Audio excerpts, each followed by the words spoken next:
네, 지난 엿새 동안 뉴욕 증시를 움직인 주요 이슈들 짚어봐야 할 텐데요. 매일경제 추동훈 기자의 인뉴욕 시간입니다.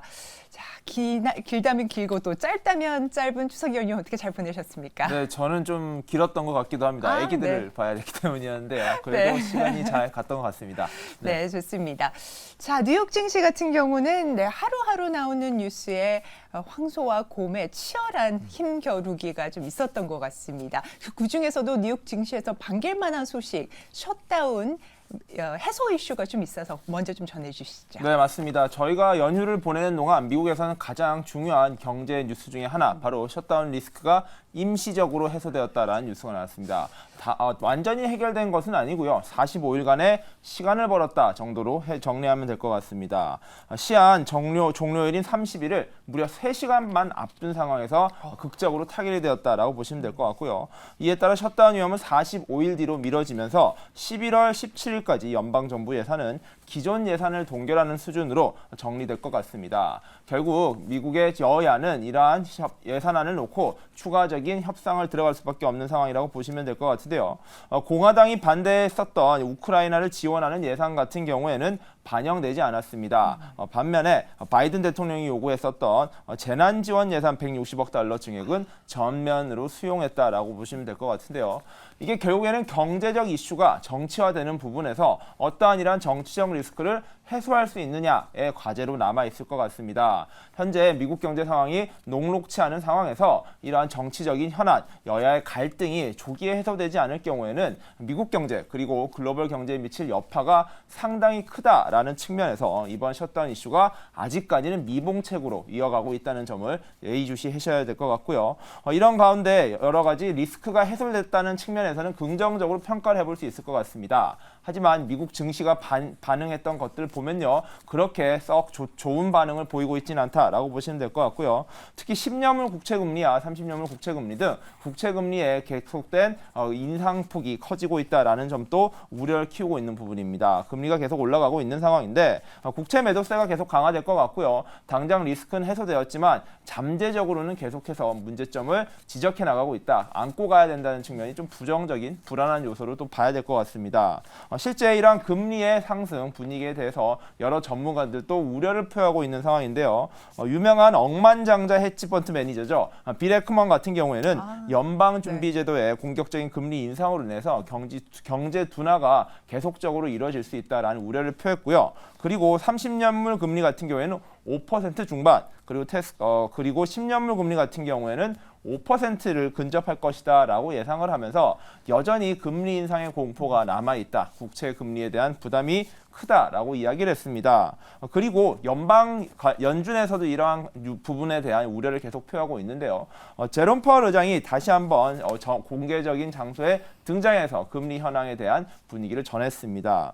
연준은요, 물가 안정을 성취하기 위해서 아주 집중을 하고 있는데 이를 해결하기 위해서는 안정적인 인플레이션 이슈가 잡혀야 된다. 안정적으로 물가가 진정이 되어야지만 문제를 해결할 수 있다라면서 다시 한번 물가 안정의 필요성을 강조하고 나섰습니다. 자, 이 말인즉슨 아직까지 물가 상승에 대한 압박이 계속 있는 상황인 만큼 이 부분이 해소되기 전까지는 금리 인상에 대한 부담은 안고 갈 수밖에 없는 숙제라고 정리를 해봐야 될 것 같고요.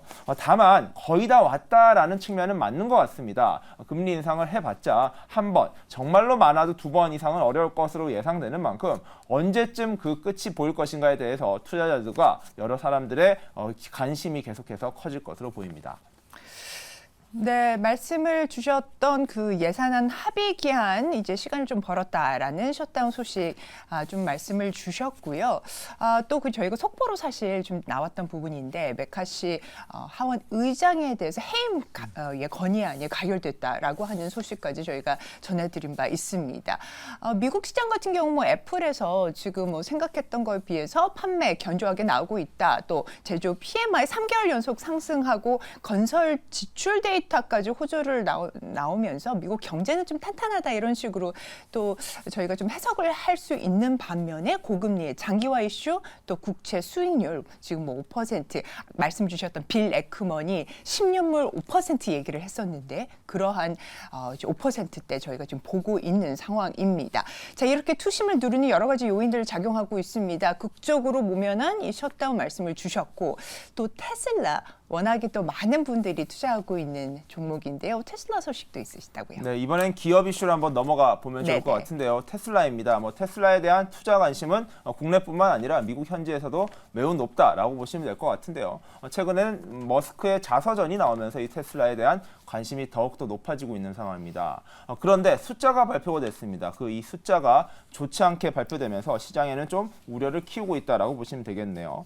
자, 테슬라는요, 2일 날 3분기에 여러 가지 숫자들을 발표했습니다. 특히 여러 가지 생산과 출하량 그리고 판매량에 대한 통계가 나왔는데요. 출하대수 같은 경우에는 43만 5,059대를 기록하면서 1년 전인 36만 대보다 19%가량 증가를 했었고요. 생산 대수 같은 경우에는 43만 488대로 1년 전보다 25% 넘게 올랐습니다. 즉 1년 전보다는 생산량과 그리고 인도량 두 가지 모두 좋게 나왔다라는 것인데요. 그럼에도 불구하고 테슬라의 주가는 20% 이상 빠지면서 시장이 우려를 키우고 있습니다.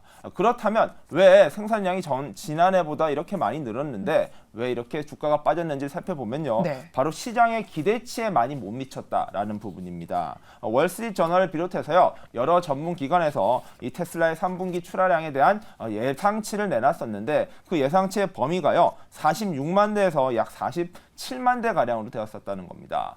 그 말인즉슨 최고 예상치보다는 약 3만 대 가량의 출하량이 저조하게 나오면서 시장의 기대에 못 미치는 성과가 나온 것이 아니냐라는 우려를 키웠다는 점입니다.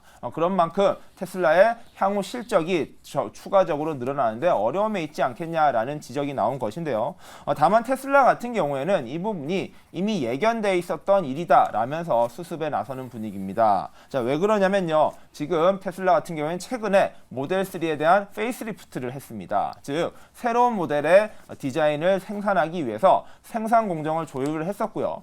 뿐만 아니라 여러 가지 신제품을 만들고요. 배터리를 생산하기 위한 공장의 혁신을 현재 진행하고 있는 상황입니다. 그 부분이 2분기 내내 계속 진행이 됐었고요. 이러한 것들이 3분기 생산량으로 영향을 미쳤다라고 이야기를 하고 있다고 보시면 될 것 같은데요. 그런 이유 때문에 이러한 충격파가 시장에 크게 반영되진 않았지만 기본적으로는 부정적인 이슈로 잡혀 있다라는 점은 한번 체크해 보셔야 될 것 같습니다. 그렇다 보니까 이러한 생산량 저조의 상황이 결국에는 재무 실적의 악화로도 이어질 것이다라는 우려가 커지면서요. 순익 전망 같은 경우에는 전문가들이 하향 조정했습니다. 자, EPS 같은 경우에 3분기에 100센트를 기록할 것이다 라는 기존의 예상에서 76센트까지 떨어져 버린 상황인데요. 약 순이익이 25%가량 줄어들 수 있다라는 것은 테슬라의 위기가 시작될 수 있다라는 뜻으로도 해석될 수 있는 만큼 이러한 부분을 과연 3분기 테슬라 실적에서는 어떻게 극복할 수 있을지도 한번 지켜봐야 될 것 같고요.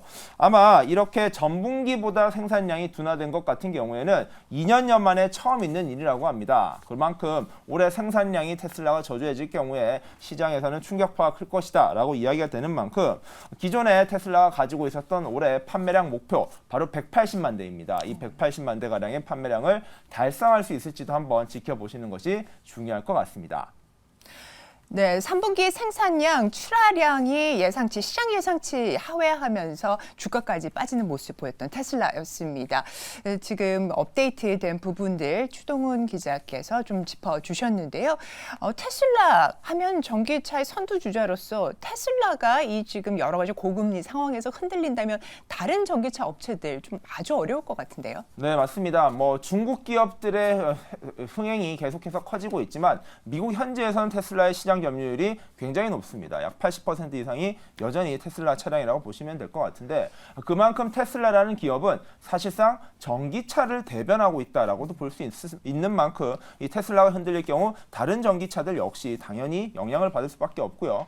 최근에 슈퍼차저와 같은 여러 충전기조차 여러 다른 기업들에게 공유하고 있는 테슬라가 실적을 잘 내지 못한다면요. 나머지 기업들도 당연히 도미노 효과로 부정적인 영향을 받을 수밖에 없을 것입니다. 네, 이렇게 깔끔한 정리 함께 들어봤습니다. 추동은 매일경제 기자의 인뉴욕이었습니다.